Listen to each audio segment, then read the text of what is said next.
लेकिन ऐसी झूठी कहानियां बना के अपने आप को देश के सामने उजागर मत करो प्रधानमंत्री। आपकी संस्था ईडी को कॉमेडी सर्कस मत बनाओ। अब उनको अपनी बेइज्जती बर्दाश्त नहीं हो रही। इतिहास में पहली बार ईडी को अपनी गलती माननी पड़ी, ये बर्दाश्त नहीं हो रहा। तो आज उन्होंने क्या करिश्मा किया?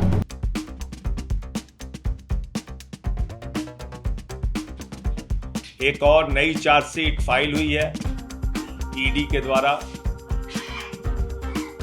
और इस चार्जशीट को देखने के बाद मुझे प्रधानमंत्री जी की तड़प पर, मुझे फंसाने की उनकी चाहत पर हंसी भी आ रही है और तरस भी आ रहा है। और उनकी तड़प, उनकी मुझे फंसाने की परेशानी को देखकर मुझे ऐसा लगता है कि प्रधानमंत्री जी आप तड़पो मत। इतना ही ज्यादा अगर मुझे फंसाने का आपने ठान लिया है अपने मन में, तो एक फोन करके बता दो कि भाई मुझे कुछ मिल तो नहीं रहा है तुम्हारे खिलाफ, लेकिन मुझे तुम्हें जेल भेजना है, भेज दो जेल, हम चले जाएंगे। लेकिन ऐसी झूठी कहानियां बना के अपने आप को देश के सामने उजागर मत करो प्रधानमंत्री जी। आपकी संस्था ईडी को कॉमेडी सर्कस मत बनाओ। मजाक बन गया ईडी और ईडी की जांच, और मैं भी सिलसिलेवार करके आपके सामने बताऊंगा। आपको याद होगा पार्लियामेंट में मैंने ईडी के खिलाफ आवाज उठाई कि ईडी का मिसयूज होता है, ईडी का दुरुपयोग होता है। उसके बाद प्रिविलेज कमेटी की नोटिस मुझे मिली, वो प्रिविलेज कमेटी की नोटिस का मैंने जवाब दिया है, और वहां पर मैं प्रिविलेज कमेटी जब बुलाएगी मैं जाऊंगा भी। उसके बाद मेरा नाम चार्जशीट में गलत ढंग से शामिल किया गया, तो मैंने ईडी को नोटिस भेजा डिफेमेशन का। फिर उन्होंने मुझसे गलती मानी कि साहब गलती से लिखना था राहुल सिंह, लिख दिया संजय सिंह। अब उनको अपनी बेइज्जती बर्दाश्त नहीं हो रही है। इतिहास में पहली बार ईडी को अपनी गलती माननी पड़ी, ये बर्दाश्त नहीं हो रहा है। तो आज उन्होंने क्या करिश्मा किया? उन्होंने भारतीय जनता पार्टी का एक नेता जो बीजेपी की टिकट पे चुनाव लड़ चुका है, अमित अरोड़ा, जिसने अपना खुद भाजपाइयों से एक फर्जी स्टिंग करवाया और उस स्टिंग को जारी किया, बीजेपी वालों ने उसके फर्जी स्टिंग को लेके प्रेस कॉन्फ्रेंस की, उससे एक बयान मेरे खिलाफ दिलवाया। और आप देखिए बड़ा मजेदार बयान है, बहुत ध्यान से सुनिएगा। यह शख्स अमित अरोड़ा जो बीजेपी की टिकट पे चुनाव लड़ चुका है, इसने पहला बयान दिया 6 सितंबर को, दूसरा बयान दिया 7 सितंबर को, तीसरा बयान दिया 29 नवंबर को, चौथा बयान दिया 2 दिसंबर को, पांचवां बयान दिया 3 दिसंबर को, छठवां बयान दिया 5 दिसंबर को, 7वां बयान दिया 7 दिसंबर को, 8वां बयान दिया 10 दिसंबर को, 9वां बयान दिया 13 दिसंबर को,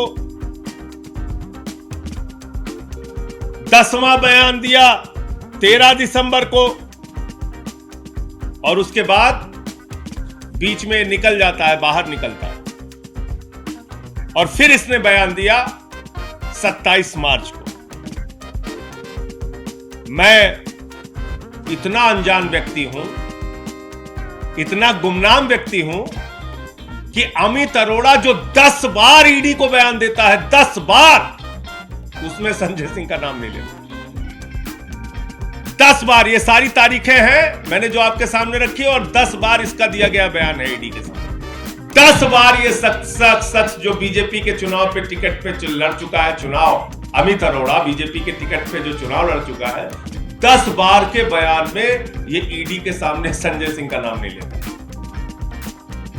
उसके बाद जब ईडी के खिलाफ मैं लगातार बोलना शुरू करता हूं, तो इसको बाहर निकाल के मेरे खिलाफ बयान लिया गया। और क्या बयान लिया गया वो भी सुनिएगा, बड़ा मजेदार है।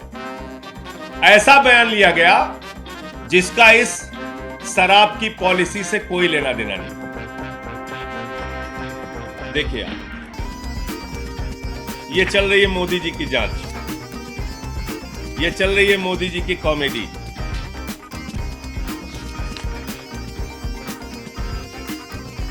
ये अमित अरोड़ा कह रहा है कि 2020 जून में जब ये शराब की पॉलिसी कहीं आई गई, इसका नाम ही नहीं था, कहीं दूर दूर तक इसका कोई लेना देना नहीं था। 2020 जून में इसने कोई एमयू साइन किया। विवेक त्यागी, अजीत त्यागी, सर्वेश मिश्रा उस मीटिंग में थे। दिनेश अरोड़ा और विवेक त्यागी के साथ मिलकर इसने कोई एमयू साइन किया, जिस एमयू का कोई अता पता नहीं। फिर कहता है कि मनीष सिसोदिया और दिनेश अरोड़ा, मनीष सिसोदिया से मिलने में संजय सिंह के साथ, दिनेश अरोड़ा के साथ मनीष सिसोदिया से मिलने में गया। संजय सिंह भी उस मीटिंग में मौजूद। ये दो बयान इसका आता। फिर कहता है कि साहब जो पॉलिसी, जो जिस चीज के लिए हमने एमयू साइन किया था, वो लाइन बड़ी इंटरेस्टिंग है। कहता है कि दरअसल वो जो एमयू साइन किया था वो पॉलिसी आई नहीं। इसमें लास्ट में लिख रहा है, however this policy change did not take place since the policy of 2021 did not come and the old policy of 1920 was extended. Meanwhile, work on the new policy of 21-22 started.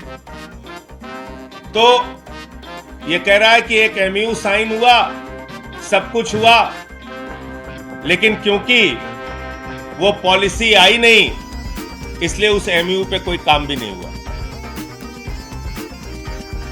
ये इनका बयान है। इस तरीके से इन्वेस्टिगेशन चल रहा है, इस तरीके से जांच चल रही है। अब और मजेदार बात सुनिए। 27 मार्च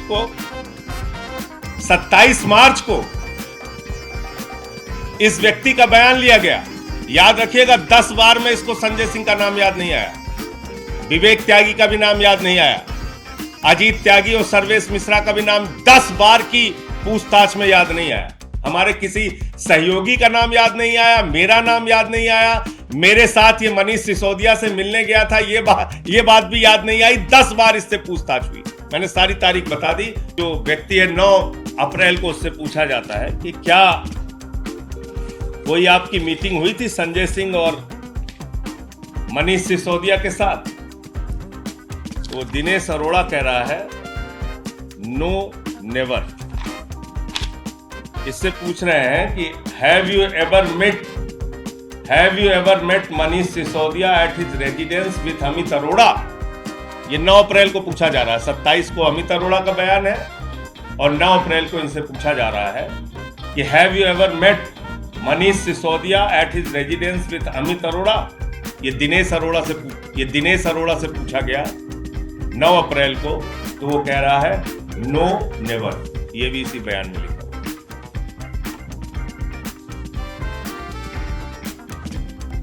तो मैं तो कह रहा हूं कि इस देश के न्यायालय को अब इस बात का संज्ञान लेना चाहिए कि किस तरीके से भारतीय जनता पार्टी के इशारे पर, प्रधानमंत्री नरेंद्र मोदी के इशारे पर ईडी नाच रही है। किस तरीके से मुझे फर्जी फंसाने के लिए बेचैन और बेताब है। ऐसी घटनाओं का जिक्र इस चार्जशीट में किया जा रहा है जिसका लीकर पॉलिसी से कोई लेना देना नहीं। ऐसे एमयू का जिक्र किया जा रहा है जिसका कोई लीकर पॉलिसी से लेना देना नहीं, और जो व्यक्ति बयान दे रहा है वही व्यक्ति कह रहा है कि नहीं, ये पॉलिसी नहीं आई जिसको लेके एमयू साइन हुआ था। घटना कब की बता रहा है? जून 2020 की। और कब बता रहा है? 10 बार की पूछताछ में नहीं बताया, 11वीं बार की पूछताछ में मेरा नाम लिया। ये इन्वेस्टिगेशन चल रही है। तो मोदी जी, मैं आपकी तड़प को, आपकी बेचैनी को समझ सकता हूं। आप मुझे जेल में डालना चाहते हैं, आप बहुत बेचैन हैं, आप तड़प रहे हैं, लेकिन आपकी तड़प पे मुझे तरस आ रहा है। आप एक फोन कीजिए मुझे कि संजय सिंह तुम्हारे खिलाफ सारी जांच करा ली, कुछ नहीं मिला, बट मोदी की इच्छा है तुम जेल चले जाओ। मैं चला जाऊंगा जेल, डाल दो मुझे जेल में, शौक से चला जाऊंगा। लेकिन ये गंदी हरकत मत करो। पूरे देश के सामने आपका सच उजागर हो रहा है। जो व्यक्ति फर्जी स्टिंग करवा के अपनी स्टिंग जारी करवाता है, उस पे बीजेपी वाले प्रेस कॉन्फ्रेंस करते हैं। 10 बार की पूछताछ में उसको संजय सिंह का नाम याद नहीं आता। उसके बाद उससे मेरे खिलाफ बयान लेते हो, मेरे सहयोगियों के यहां छापेमारी करते हो। ऐसी बातें वो लिख रहा है जिसका लीक कर पॉलिसी से कोई लेना देना नहीं। क्यों ये सब कर रहे हो? क्या हासिल हो जाएगा? तो जैसा मैंने कहा, जितना तथ्य आता जाएगा, हर मुद्दे को लेकर मैं कानूनी कार्रवाई में जाऊंगा। ये एक दूसरा तथ्य सामने आया है जिसमें फर्जी, बेबुनियाद, झूठी बातें लिखी गई हैं, जिसको खुद जिस व्यक्ति के नाम से लिखी गई हैं कि दिनेश अरोड़ा साथ में मीटिंग गया था, वो डिनाई कर रहा है। ऐसी बातें लिखी गई हैं जिसका लीकर पॉलिसी से कोई लेना देना नहीं। बावजूद इसके आधार बनाकर हमारे सहयोगियों के यहां छापेमारी का काम किया गया, हमारे साथियों के यहां छापेमारी का काम किया गया। इस मुद्दे पर भी मैं कानूनी कार्रवाई लोगों के खिलाफ करूंगा और पूरे देश के सामने ऐसे ही एक्सपोज करता रहूंगा, बेनकाब करता रहूंगा नरेंद्र मोदी जी की नीयत को और उनके इशारे पर नाचने वाली ईडी को, जो कॉमेडी सर्कस बन गई है। तो मैं आज ये जो चार्जशीट आई थी, इसके जो तथ्य थे वो आपके सामने रखना चाह रहा था, इसलिए आज की ये प्रेस वार्ता थी। आपका कोई प्रश्न होगा आप पूछ सकते हैं।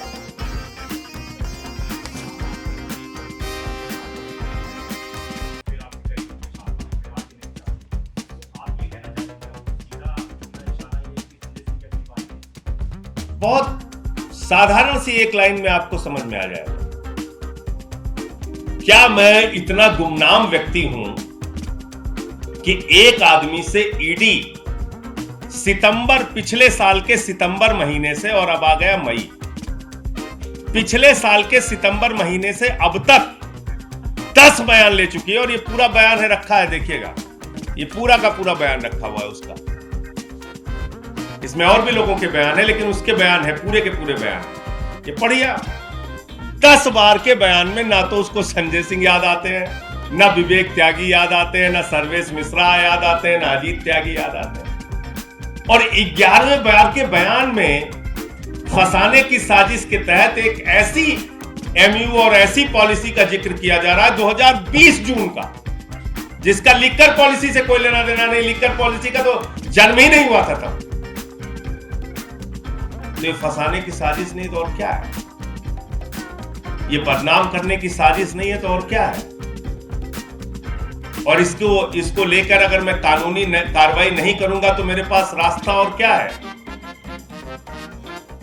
ईडी के अधिकारियों को जो डांट पड़ती होगी, जो कहा जाता होगा, वो कर रहे हैं। लेकिन ये सब कुछ करने में वो कितना फंस रहे हैं, कोई भूलते जा रहे हैं।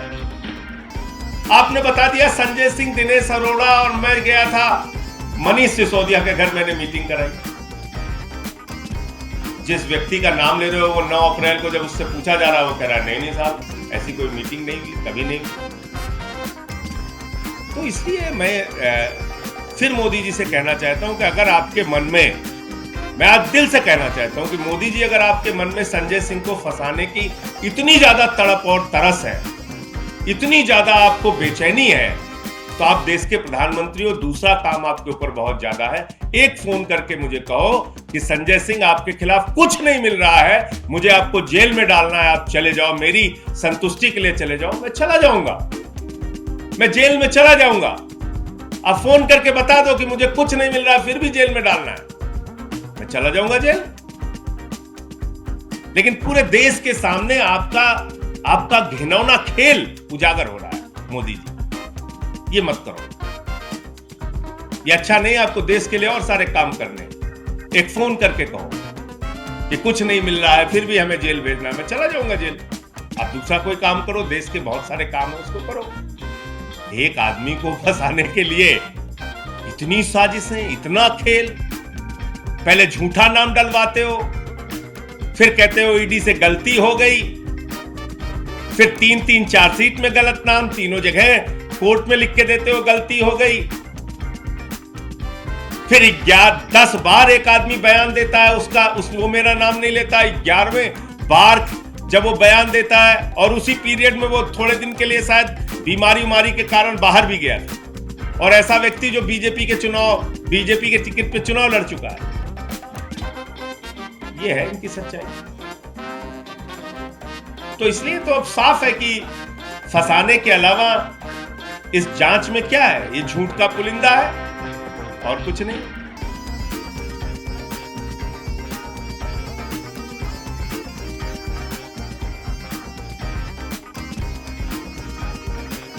देखिए, आपको याद होगा कि ईडी के दुरुपयोग के बारे में मैंने पार्लियामेंट में स्पीच दिया था और उसमें मैंने कहा था कि ईडी का कन्विक्शन रेट 0.5% है, जिसमें बड़ा हंगामा भी हुआ था। पीयूष गोयल खड़े हो गए थे उधर से मुझे मोर्चा लेने के लिए, लेकिन मैंने उनको पूरे तथ्यों के साथ बताया कि ईडी किस तरीके से अपने पद का दुरुपयोग कर रही है और सरकार के इशारे पे विपक्ष के नेताओं को फंसाने का काम कर रही है। वहां से ये शुरुआत हुई है।